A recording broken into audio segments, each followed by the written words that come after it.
morning and welcome. My name is Brenda Meller, and I am your host for this series. I like to call it Enthusiastically Self-Employed because most of the people that are watching are independently employed as solopreneurs, whether that you're a coach, consultant, speaker, and or author. And I'd like to welcome you in for my discussion with a very special guest today, Stephanie McCullough. Hey, Stephanie, how are you doing today?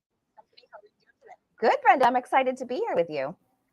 Good. Well, I am looking forward to the chat. Thank you so much for joining. And as we are getting started in the discussion, Stephanie, I always like to do this is like the virtual mic tap moment. And I want to invite our audience, if you're hearing us and seeing us, whether it's on LinkedIn or YouTube, if you could drop a comment below, just say hello, good morning, whether you're watching this in live or playback, that lets us know that the stream is reaching folks. And I am getting little hiccups lately. I'm using StreamYard for my streaming device, and it always goes to LinkedIn, it always goes to YouTube, and I get hiccups for some reason with Facebook. And I tried reconnecting Facebook this morning and it still hiccuped on me. It said Facebook stream is not picking up. So for whatever reason, the folks between StreamYard and Facebook aren't playing nicely, or the baton got dropped. So when I hear the baton being dropped between Facebook, I'm also like, oh shoot, is it working on LinkedIn? So if you're watching, please just say hi. It kind of gives me a little feeling of panic when I don't see people coming into the comments. I just saw Gina, who's watching us over on YouTube, dropping a comment. So I think that means we are good to go. And Stephanie, you and I met virtually, actually, through an organization called Innovation Women, which was started by Bobby Carlton. And I'll give a shout out to any women speakers in the group who might want to check out that organization. It's a wonderful organization. I know a little bit about you through our interactions, but I know our audience might be getting to know you a bit today. So, Stephanie, why don't you take a few minutes and tell us a little bit about yourself, who you are, what you do, and who you help? Sure. So I am a financial planner for women, and I work specifically with women on their own, age 45 and up, because I feel like they got no one to talk to about their money. Money is such a stressful, emotional topic. We're not supposed to talk about it with our friends. So really, I consider myself a decision-making partner with those folks. I live in the suburbs of Philadelphia. I've got two kids in their 20s, and yeah, just got back from a little exciting conference in my industry. So I'm all energized. That's awesome. Conferences, I think it's so great that conferences are finally back and coming in full force. And by the way, you all probably heard in the intro, Stephanie's a financial planner. And I know I had kind of the same reaction when I first reached out to Stephanie. And she's like, I want to come on, let's talk about something. And I said, well, what do you do? And she's like, I'm in financial planning. I'm like, And I remember all my years of running, I'm involved with a women's organization here in Michigan, Inforum. And anytime we would bring somebody who would talk about financial advice or financial planning, we would always get like low attendance. And I was talking to you about this, Stephanie, like, why is it that we shy away from these discussions? Money is important. And I think we should have some candid conversation. So I said, let's come up with something clever to talk about. What do you want to talk about? And she said, and you can see the topic up on screen right now, let's talk about bad with money. Science says we all are. Learn how to make wise financial decisions anyway. And I'm like, wow, that sounds really amazing. And we did have a little bit of a conversation about that even as we were booking the show. I don't want to give away the whole talk. So let's jump in and let's start this conversation. So if you feel like you're bad with money, Stephanie, what I'm hearing from this title is you're not alone, because it's something scientific that has to do with this. Is that right? That is right. And I have to say hello to Barbara Kaplan, who's such a dear. Thank you for watching. Um, so, when in my experience, so many of the women I work with, and really just all humans, feel this shame around money, right? We feel like, oh my gosh, I'm supposed to be better at this stuff. I'm supposed to know this stuff. But really, like, who teaches us? Most of the people I've talked to don't learn it in school. I've talked to people who've graduated from the top MBA programs in the country. They don't learn personal finance. They might learn corporate finance, municipal finance. They don't learn personal finance. Most of our families are not equipped to teach us how to deal with money wisely. And like I said, we're not supposed to talk about it with our friends. So we bring this kind of shame and confusion because it is very complicated. But then when I discovered this whole science of behavioral finance, which, I mean, there's mountains of evidence, there's Nobel Prizes that have been awarded for people researching the fact that our human brain is wired to make financial mistakes. That's when I kind of went like, oh, maybe it's not a character flaw that I overdrew my account, or that I bounced that check, or I spent way more money than I expected to on that maybe trip to, Nordstrom or whatever it was, Target. There is a lot of proof research that shows that our brain and the chemicals that work in it set us up for making financial mistakes. Okay, so that makes me feel good. And I want to just backtrack into what you were saying too. Like I remember in my MBA program, I took a corporate finance class and I remember learning about bonds and I was like some of these things don't even make sense, but you have to accept them as financial principles and whatnot. But yeah, I don't think we were ever really taught. Maybe there was a couple weeks in high school where we talked about financial planning for after graduation, but it was all very hypothetical. But it's not something that we really learn in our adult lives, and unless we're working with somebody who teaches us that. Is that fair to say? I'd say that's fair to say. Yeah. And for the most part, you know, especially the women I've talked to, their experience with the financial advisor industry is not one of education. It's been Yeah. one of, selling them something and feeling pressured. And that's not really a good feeling either. Yeah. So it's good to hear that this is like something that it's not you're not alone in this and the Target thing, by the way. I think there's a vortex that you enter when you go into Target. And I know like the women in the audience right now, you'll probably agree with me on this. And I go in with my daughter and we go in with a shopping cart and we go into that little, it's not even the dollar store, but it's the whatever they call it, the hot spot or whatever they call it in the front of the store. She's like, "What are we looking for?" I go, "I don't know. Target will let us know as we go through the aisle. It'll let us know like what we need and we'll put it in our cart. We'll find things that we don't even need." Right. And you go there for two things and you wind up with $100, $200 cart as you're leaving the store. So I know I'm not alone in that. And there's probably some other things along the way. And talk to us a little bit about like, is this some research that you did or how did you come across this whole scientific knowledge about money and mindset? Oh, yeah, there's a whole field of research. There's been a lot of books. And like I said, 2 Nobel Prizes. So there was a Nobel Prize, they have Nobel Prizes in all these different disciplines. And I'm not remembering the year, but one year it went to two men, not surprising. One who was an economist. Okay, Nobel Prize in Yeah. economics to economists. That makes sense. And the other was a psychologist. And what the Okay. Nobel Committee said was it was for having integrated the insights of psychology into the study of decision making under uncertainty. And when you think Mm, about it, most of the financial decisions we make have some level of uncertainty.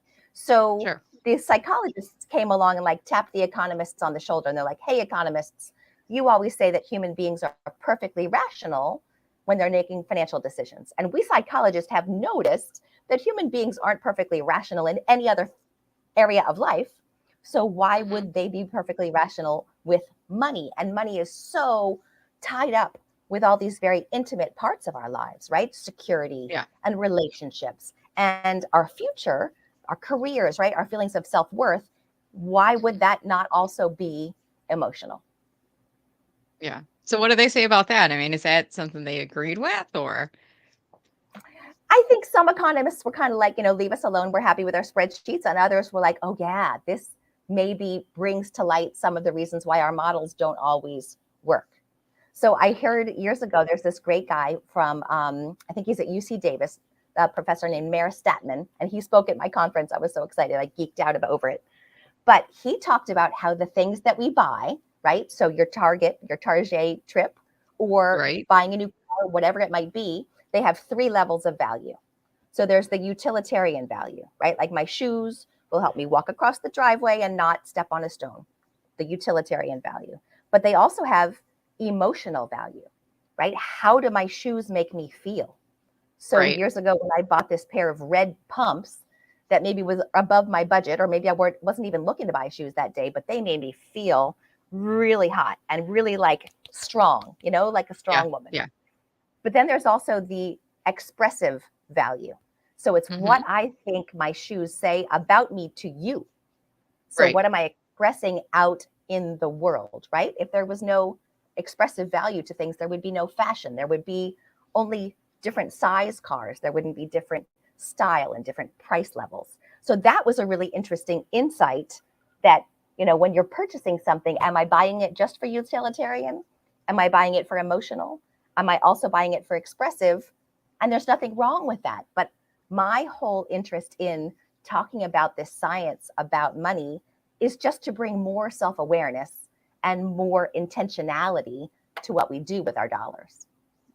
That makes a lot of sense. And I apologize. I'm trying to like chat with someone right now because she's saying that the YouTube link is working for the live stream, and the LinkedIn, it seems to be hiccuping, and it's not our issue, Stephanie, but I want to make sure people are able to find us. So I'm just going to go on my timeline real quick, and then I'm going to respond back to what you just said. But I want to make sure that folks that are looking for us are able to find us. And I'm a little frustrated sometimes with technology. I mean, you got to just roll with it, right? I mean, you're a speaker. Sometimes you get up on stage and you get a dead mic, or whatever happens, and you got to kind of roll with it. Live stream link for today's talk is on YouTube. I'm just telling you what I'm putting in my post right now for those folks that maybe are having some difficulty finding it.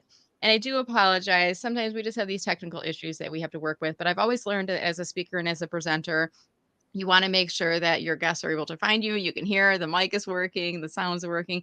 Even you and I, we got on before the talk today, and we were having some technical issues with one of the cameras, and you ended up figuring out, the USB wasn't plugged in. And I actually came in this morning, the same thing. My USB wasn't working. I had to wiggle the cord and get it to work. At any rate, I want to give a huge shout out to Sue Griffey for texting me. She's been texting me and messaging me. The live stream's not working. And I just looked on LinkedIn and there was nobody watching. And I'm like, well, that explains why, because nobody's able to find the link. So I did just do a new post that posted the YouTube link. So folks should be coming over and finding us on there. And if you're just joining us, thank you for your patience. The good thing is the live stream should be working, so you can watch the entire playback for the couple minutes that you missed at the beginning of our talk.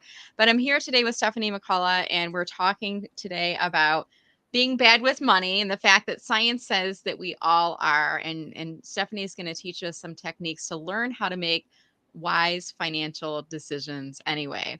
And you were just giving us a bit of this background in the psychology, and you were talking about the reason we buy things. And as you were talking, Stephanie, I was even thinking, like, sometimes when I go to Starbucks, I love Starbucks coffee. I prefer Starbucks over Speedway or McDonald's. I'm sorry, I just do. But I notice, like, sometimes when I've got the cup, and I don't have one with me, but if I've got the cup and I'm walking, I'm going to turn the cup so people can see the label as I'm walking, or if I'm posting a selfie with me and my dog and she's got a pup cup, I'm always like turning the label so people can see the label, because it is a bit of sometimes it's like a status symbol, right? I think that's the point you're getting Yeah. to.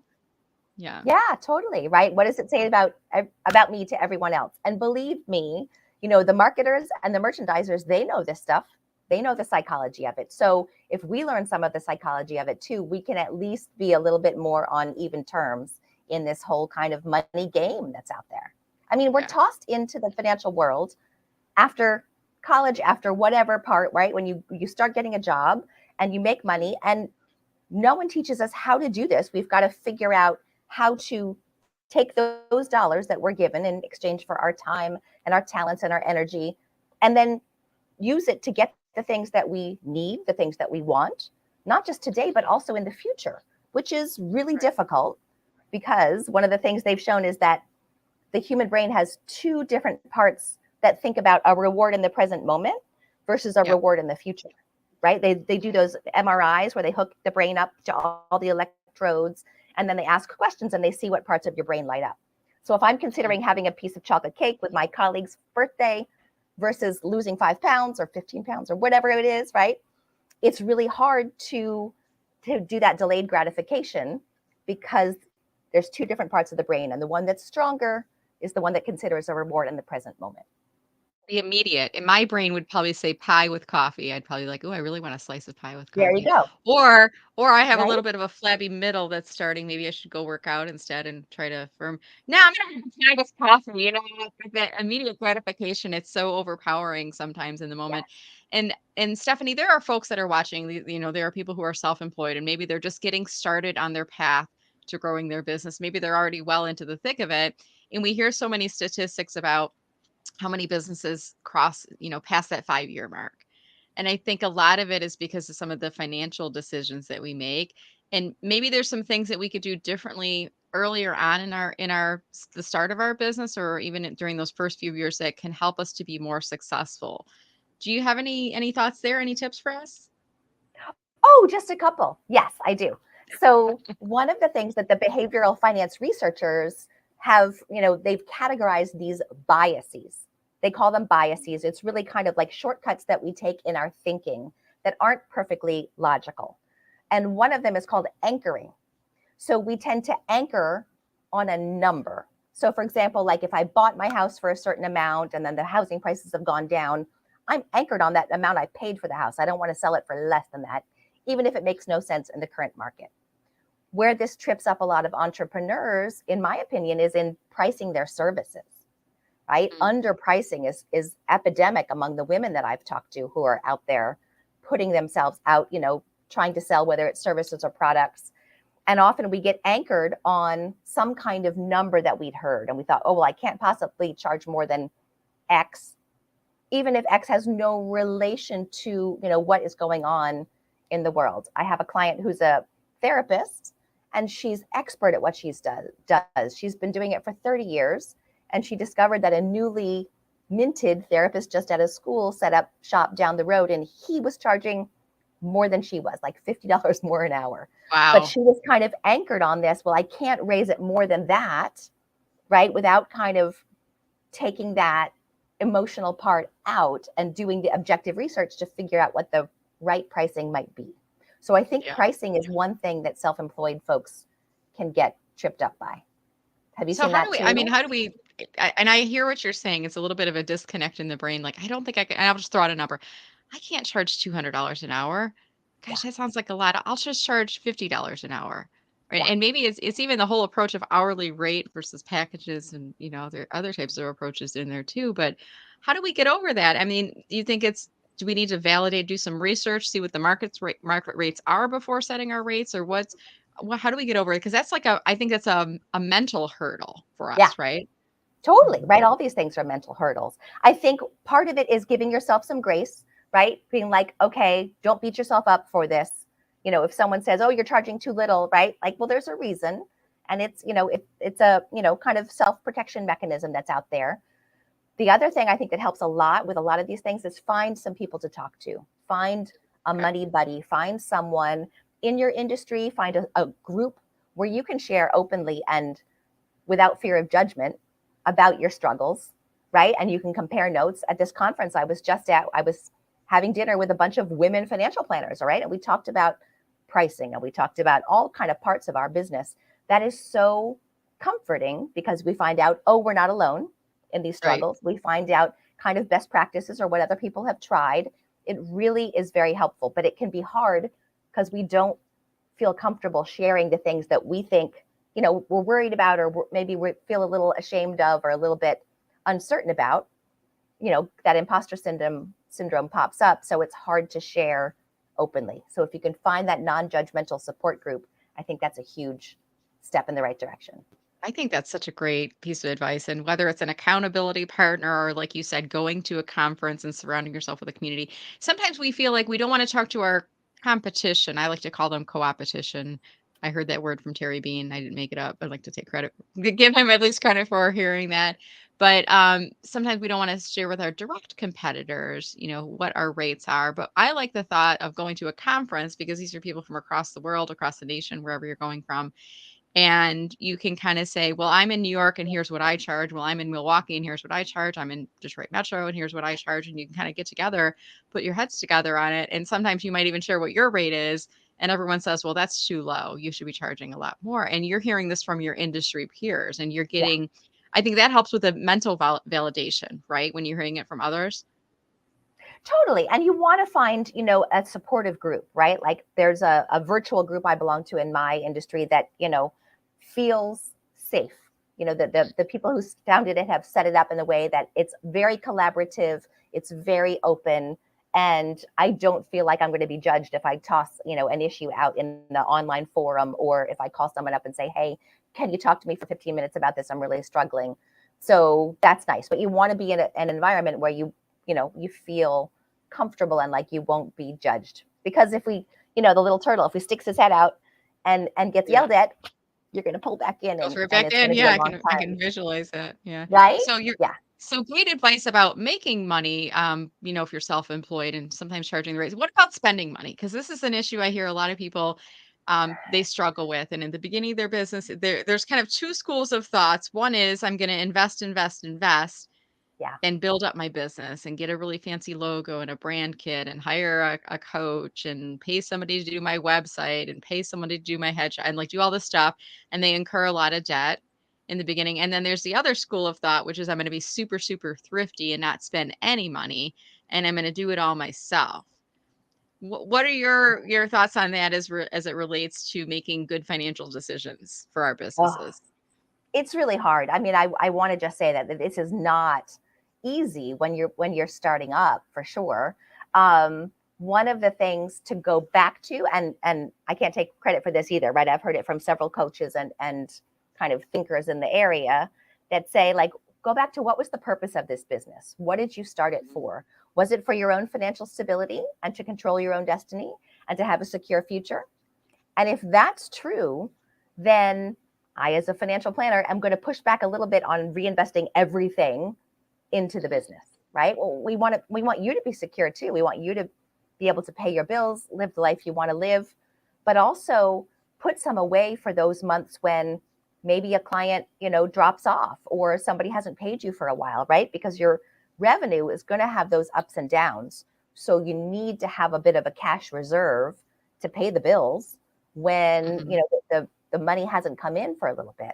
Hopefully, it's temporary, but like realtors, for example, they're a good example because their revenue totally spikes. They close a deal, there's a Right. big Yeah. spike, and then it could be flat for a while, and then they close another one. So it can be hard, but working on building up some kind of reserve, cash in the bank. Mhm. Interest rates have gone up, so cash is actually paying a little bit of interest now. People used to complain, I have this cash, it's earning nothing. Yes, that's the goal. It's there safe for you so that when you need to pay the bill and revenue is not coming in, you've got it. So that's one thing that's definitely something to keep in mind and think about how to try to set that up for yourself. Yeah, and a lot of us, when we're getting started in business, we're good at the area of expertise that we're good at. Like for me, it's marketing and social media and LinkedIn. And it's not accounting and finances. And, it's like when you become self-employed, you all of a sudden overnight become everything. You're the salesperson, you're the marketer, you're the IT department, Right. you're HR if you have a team, and all of these things combined can be very overwhelming. And here, we just passed, if you're doing the quarterly tax payment Yes. schedule for your business, and I was in a group on Facebook, and somebody said, hey, it was like earlier, I think it was last week, she's like, hey, just a reminder for everyone, the quarterly tax bills are due, because we don't have an accounting department that's going to walk over to us and say, hey, you got to get that check out for your Right. quarterly tax bill, or there's a payment penalty if you're late on it. Yeah. And it's a bit hard for those of us that are self-employed. So, any advice along those lines? It is hard. And I think, my daughter graduated college. She's doing graphic design. She's, got some various freelance gigs. And she's like, wait, do I have to pay estimated taxes? Yes, you do. Yeah. So again, I don't think I have the magic answer, right? But finding some type of, either whether it's guidelines. I mean, there's so much great content out there now too, right? Small Yeah. business kind of how-to guides of, things to remember. I am a big fan of groups. Sometimes they can cost money though, right? So at the beginning, maybe you can't afford to join too many groups or pay too many, advisors. But I had another client who was having trouble, like she had business coming in, but she was a one woman shop and she wasn't getting the invoices out. So that Yeah. means she didn't get the revenue, so she couldn't pay her subcontractors. So, like, we were Oh, talking yeah. about, would it make sense to have someone, some type of bookkeeper person who's just in charge of sending out the invoices? So sometimes it's like, I can do it, but is it the best use of my time? And am I really going to get around to it? Or am I going to put it off? You Yeah. know, that's a decision of, is it worth paying someone to do that, and can you trust them to do it well? Yeah. It's hard. There's two things that you just made me think about when you're talking right now. One is it's the mindset of, investing in someone else to do a service so I can get paid, so I can get my invoices, or to have somebody else chase after those invoices so that I can get paid, so that I can do what I do best, whether Mm-hmm. that's prospecting or discovery calls or doing the marketing work or the LinkedIn profiles or the training or the course, like doing all that stuff. Yeah. And the other part is trust. That's a big thing, because when you're self-employed, especially if you're going to have, like, out in your example, outsourcing to a bookkeeper, you're basically opening up your soul to them. Like, here's Yeah. how much money I make, and here's how I'm managing the money. And you always have a little bit of that, like, fear of the, oh my gosh, they're going to look at this and go, why are you spending X on this? Or why aren't you doing this? Yeah. And questioning. And I think it's a bit of a trust. So, I for one, I'd like to interview people, and I usually work with people by referral. If somebody else I know has worked with them, that's my approach, Stephanie. But do you have other advice on like shopping around or finding someone to work with? From the very beginning, I joined a lot of networking groups, and I kind of over time found the ones that felt right to me. But Yeah. those are my networks that I rely on. Hey, does anyone have a great bookkeeper who does A, B, and C? Or can anyone recommend, someone who can help me with my branding? So there's that getting the referral, but then also remembering that, your best friend's bookkeeper might not be right for you. So you do have to kind of figure out what are the questions that I need to ask. And it can be trial and error, but Yeah. yeah, yeah, I do rely on my networks quite a bit, right? Like, hey, I'm interviewing bookkeepers. What do I need to ask? Or tell me some nightmare stories you've had with bookkeepers so I can try to figure out, what to avoid. Yeah, I like that. Even like the who's have you worked with? Who do you like? But I like the nightmare stories. What should I avoid? I think that's an important flip side of it. And I'll just use an example: VAs, virtual assistants. And I've dabbled in virtual assistants. I've tried some overseas. It did not work out. I've tried some here in the U.S. Did not work out. I ended up just hiring an intern, and I really like the intern model myself. But I remember when I was shopping around for VAs and I was asking people, well, who would you recommend and what do I need to be aware of? And they had given, some considerations, one being if they're going to be helping you with social media and some of your accounts and things like that, you're going to share your logins with them. And rather than sharing your logins, get a site like OnePass where you're just Yeah, sharing it in one place so you're not disclosing. And I'm like, I didn't even think about that. So right. I think that's a really good point. And when you've asked that question, what nightmare stories or what should I be aware of? You're probably gotten some good responses too, I would imagine, right? Yeah, for sure. Yeah. I mean, even just like, hiring, when it comes time to hire someone, I've talked to lots of friends in my industry about, things that didn't go well, Mhm. whether it's people who think they should be paid for not actually doing the work, or, people who think they should be moving up quicker than they really are. It's definitely challenging. Yeah. And sometimes it can be the key to, leapfrogging forward. So Yeah. yeah. Absolutely. Well, I'm going to change gears a little bit here. We're here today with Stephanie McCullough talking about if you are bad with money. We want you to know that science says that we all are, and Stephanie's been giving us some great tips and advice on helping us to make wise financial decisions anyway. And what we're going to do is we're going to change gears now. If you do have a question or a comment on the conversation, we want to invite you into the conversation.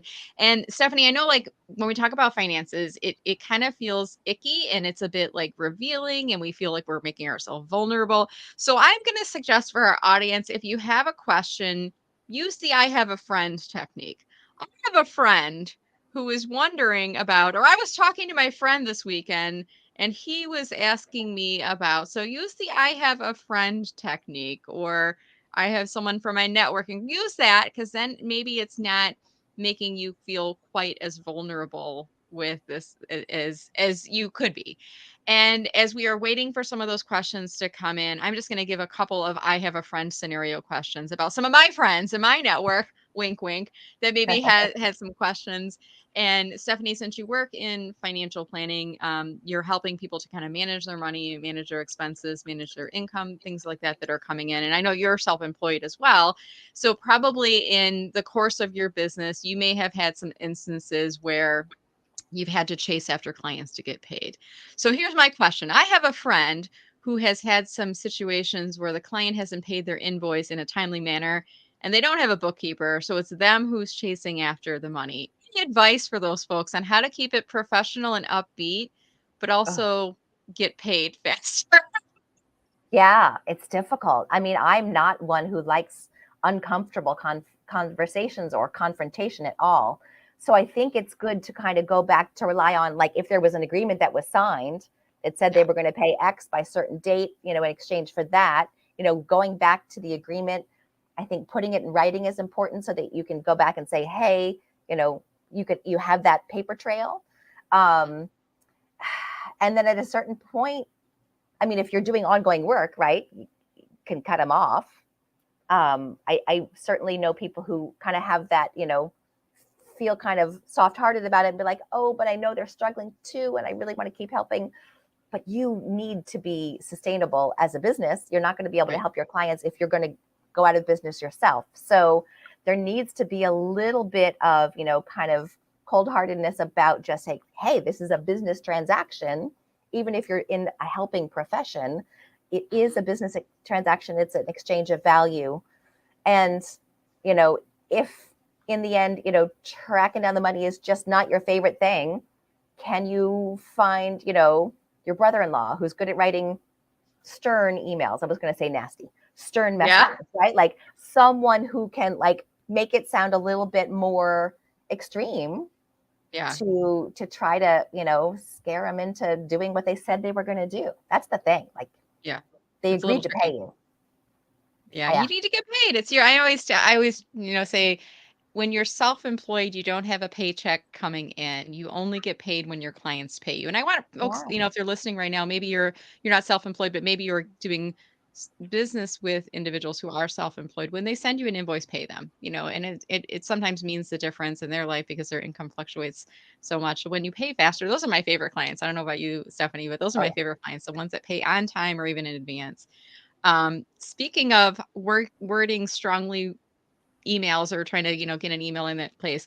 I was just at an event in Southeast Michigan last week. I belong to an organization called Inforum, and we had a speaker up for our group, Kendra Corman, who was talking about using Chat GPT to write emails to clients to follow up when sometimes you're struggling with what to say in there. And I'm not been a huge fan of AI and Chat GPT, but I like it from the brainstorming aspect of it. And she actually did a demonstration on screen and showed us this, but she said she also uses these sometimes when she's like, she'll tell ChatGPT, write a strongly worded email to a client about non-payment. And then she'll get a version and she'll say, okay, make it a little bit more friendly. And then they'll do a different version. Because I think sometimes we struggle with what's the right way to word. I don't want to damage this relationship long term, but I also feel like I'm being taken advantage of by not being paid. Right? So, I don't know if you've used any of those tools at all, Stephanie, or if you have any thoughts on ChatGPT and using AI at all? I have not gone there. And yet there was a lot of discussion, as you would imagine, at this conference. And I talked to one friend who said she uses it a lot, like you said, kind of for the brainstorming. Like if she's just facing the blank piece of paper, like, what do I say? She'll ask it to write something and then she can adjust from there. So I don't know. I might have to check it out. Yeah, good to know. Well, I don't know, it's a piece of advice, and I kinda went into this discussion even with Kendra was presenting, I'm like, "I'm not gonna use ChatGPT because I kinda feel like what you put in, like, what happens to it, and then are we all just becoming, um, you know, s just the same as everyone else?" Cyborgs. Or I always prefer new original content myself, but it's to each his own, and I think, one thing I like that she said about it in the past is ChatGPT is the equivalent of using a calculator. Calculators have allowed us to be faster at doing computations, but you still need to know what to put in, and then as you're doing the calculations, what you get out of it, you need to go, "Does that make sense?" Because sometimes you did the math wrong putting it in there. Right. So at any rate, so I know that you work in financial planning, and I think about in my corporate days, financial planners were people that helped me to manage my investments, my 401ks and things like that. Self-employed, do you help work with people who on managing their business finances? Is it only retirement, or what do you do for folks? Yeah, business finances is not my area of specialty. I mean, we can talk big picture, right? Because Yeah, sometimes the principles are the same. Should I invest in something? Okay, do you think you're gonna get paid back for it, right? Is it gonna pay dividends? Are you borrowing money? Okay, if you're borrowing money, these are the questions to ask. But really, it's much more kind of big picture and long term, right? Like I have these dollars or I need these dollars. Someday I'd like to slow down or maybe sell my business or maybe stop working and do something else with my time.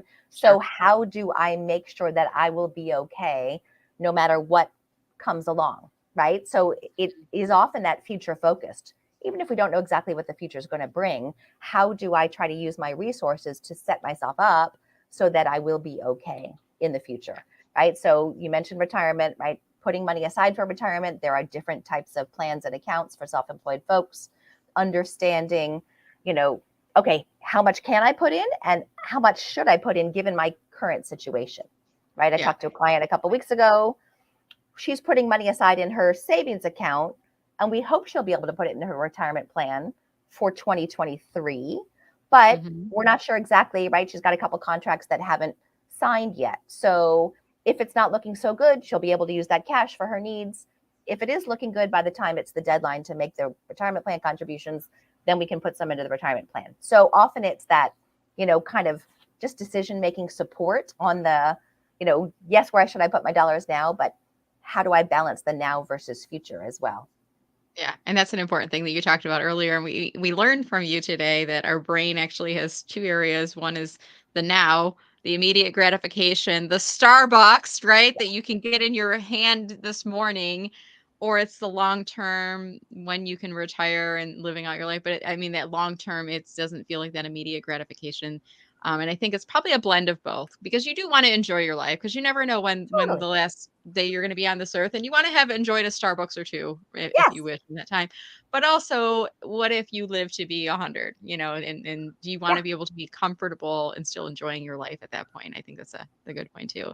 So Yes. Stephanie, as we start to wind down our conversation here today, I kind of asked you a little bit, but I want to ask in a different way right now. If people are interested in working with you, can you tell us a little bit about the offerings through your business, Sophia Financial? Sure. So I specialize in working with women on their own, age Mhm. 45 and up. So that's Okay. single, you know, divorced, widowed.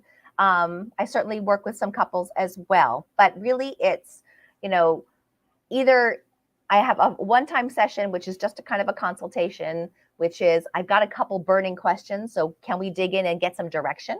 Obviously, we can't solve everything in 90 minutes, but usually I can help people kind of figure out which way to go and what are the most important next steps. And Okay. then, the big best package, in my opinion, right, where it's where we really get our arms around the whole thing. And honestly, we're not going to talk about numbers until about the third meeting. We're going to talk about what's most important to you. What do you want to see in your life? What are you trying to build? What impact are you trying to have on this world? What makes you worried? Tell me about your people, and then we'll finally look at the numbers like, okay, what do you have to work with? And come up with a plan. It's very collaborative. It's not me telling you you must do these 6 things. It's okay, here are the different options. We plug everything into my various softwares and come up with a plan, which of course is going to change the next day, right? Financial planning is a verb, not a noun. It's not a big giant thing that sits on the shelf. It's, you know, having direction. We're making guesses with all this future based stuff. But if we can make informed guesses and kind of narrow the range of possibilities, then we know when things shift how to react. Okay, good to know. Well, thank you for running this that overview of your business. And I did put the website up on screen, but it's sophiafinancial.com for those that might be listening in later to the podcast. And by the way, Sophia is SOFIA financial.com if you want to check that out. And then I also want to ask you, are you open to folks connecting with you on LinkedIn, Stephanie? And if so, any special instructions that we should know about for connecting with you? Yeah, feel free to connect on LinkedIn. I do try to post on LinkedIn on a regular basis. I love to chat. I often like to, I offer a free 20-minute chat with anyone. And that link, I think it's in my LinkedIn. I'll make sure it is. It's definitely on the website. So I do like to, you know, feel like at least I've talked to the folks I'm connected with on LinkedIn so that if someone says, oh, I see you're connected with so and so, could you introduce me? Then at least I'll have some basis for that. But yes, feel free to follow, feel free to connect and sign up for a chat. I'd love to talk to people. We appreciate that. Well, and I noticed visiting your profile right now on LinkedIn, you've got the hashtags that says talks about women and wealth, etc. And then you've got that custom link on the top of your profile that says visit Sophia Financial. So I know because of those two things that you have creator mode turned on in your profile. And there might be folks that aren't even aware of this, but when you visit someone's profile who has turned on creator mode, like Stephanie, her default button from your view will be follow, not connect. So the blue button I'm seeing right now, I'm already connected to her. That's why it says message on my view. But your view, if you're not connected to Stephanie, it will say follow. Now, if you want to connect with her, you can, but you've got to click on the more button instead. And then from your view under the more button, you'll see an option that will say personalized invite or connect. And then I would always personalize the invite, add a note, tell Stephanie that you watched her on the interview with Brenda. That way she'll know where you're coming through to her and where you originally heard from her. And I love this techniques too, Stephanie, because I think it helps to get more invitations accepted when we're letting people know kind of where we heard from them. I think you For probably would sure. appreciate that too, right? Yeah, otherwise it's just a name that I don't recognize, and I think, oh gosh, what's this about? So that's a Yeah. great idea. Good. Well, as we start to wind down our conversation here today, we were talking about bad with money, science as we all are, learn how to make wise financial decisions anyway. And we're here today talking with Stephanie McCullough. Stephanie, do you have any final advice for folks that might be listening into the conversation today? Well, it is such a deep topic, and I always forget to mention I have a podcast as well. It's Cool. called Okay. Take Back Retirement. So we try to dig into a lot of topics, and we try to approach it in a less serious way than perhaps, because people, get a little cringy, like you said, Brenda, about talking about money. So we try to make it approachable. Um, and I would just say, remember that there's a lot of stuff out there that you really don't need to know, right? You don't need to worry about exactly what's going on in the economy. You don't need to know how to be the perfect investor. But my motto is that you need to know the questions to ask and Mhm. have the guts to ask them. So there's questions you need to ask yourself. There's questions you should ask others. If you can get brave enough to ask good questions of yourself and others, then I think you'll be in a position to make much more confident financial decisions. Good, and I just put the name of that podcast again on screen. You said it, and somebody might have said, "Oh, what was it again?" Take Back Retirement is the name of the podcast, and just look at that on your favorite podcast network, and you can listen and learn more from Stephanie. So, thank you so much for that, Stephanie, and it was just such a delight talking to you. I'm glad that we've connected through the Innovation Women community. I try to get on the Friday Speaker Friends calls every week when I can, but sometimes I have a week here and there where I'm not able to. Due to the technical hiccups that we had, Stephanie, I wanna let you know I will be continuing to promote this post out and the YouTube and the podcast. We'll make sure that folks find it because it was some really great information. I just want to say thank you so much for sharing that with us today. Absolutely. Thanks for having me. It's fun. All right, awesome. Well, thank you so much. And I want to invite our audience if you enjoyed this discussion, whether you're watching it on LinkedIn, maybe you're watching the YouTube playback later, or maybe you're listening to it on the podcast. If you enjoyed it, we want to encourage you to share it along with someone else. You never know who you're going to help by sharing it forward. And if you're watching this on LinkedIn and you share it here, it counts as a LinkedIn post. And the great thing is when you share it as a LinkedIn post, you can tell people why they should listen. You might say, I have a friend who might benefit from this, and then you can share that along. If you tag Stephanie and myself in the post, we'll get notified that you mentioned us and use the @ sign to tag us here on LinkedIn. If you do so, I know that we'll both reply back and thank you. And that helps to kind of jumpstart the conversation and get more views for you. And since we don't get performance reviews anymore, Stephanie, I don't know about you, but I kind of like it. It makes me feel good when I see people sharing it along. For sure. We Yeah, appreciate that. absolutely. All right. With that said, everyone, stay safe and stay healthy. Have a wonderful rest of the week. And I look forward to seeing you again next Tuesday. Hopefully, all the tech gremlins are squared away by then. Take care, Stephanie, and I'll see you soon as well. Thank you. Bye bye.